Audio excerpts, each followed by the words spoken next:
కావాల్సిన పదార్థాలు: ఉల్లిపాయ ముక్కలు,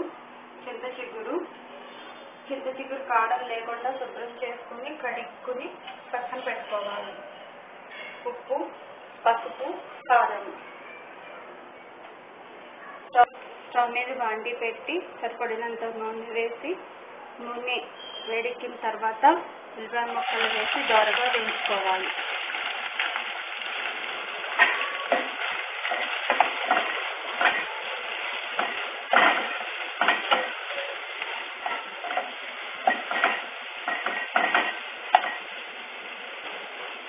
ఉల్లిపాయలు దోరగా వేగిన తర్వాత సరిపడినంత ఉప్పు,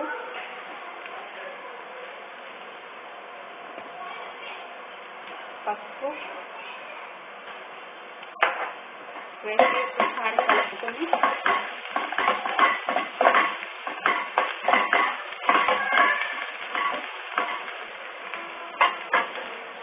చింతచిగురు వేసి మగ్గనివ్వాలి.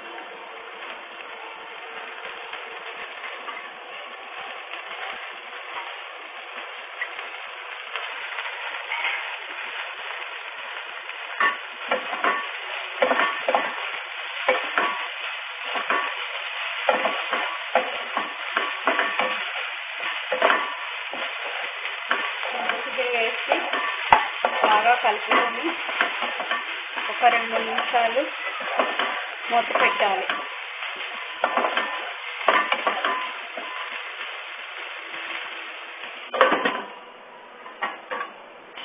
చింతచిగురు మగ్గింది కదా, ఇప్పుడు సరిపడినంత కారం వేసుకొని, కారం కొంచెం ఎక్కువే పడుతుంది. చింతచిగురు పుల్లగా ఉంటుంది కాబట్టి కారం చూసుకుని వేసుకోవాలి.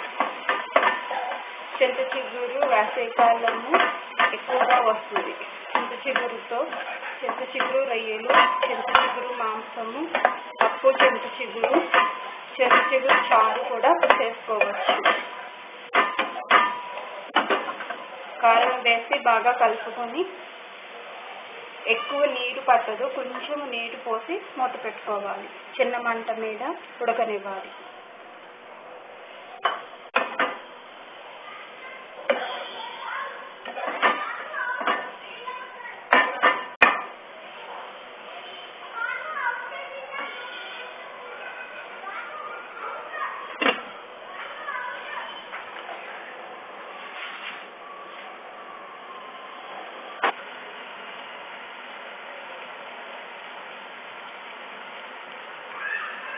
నూనె పక్కకి చిమ్ముతుంది కదా, కూర రెడీ అయిపోయింది.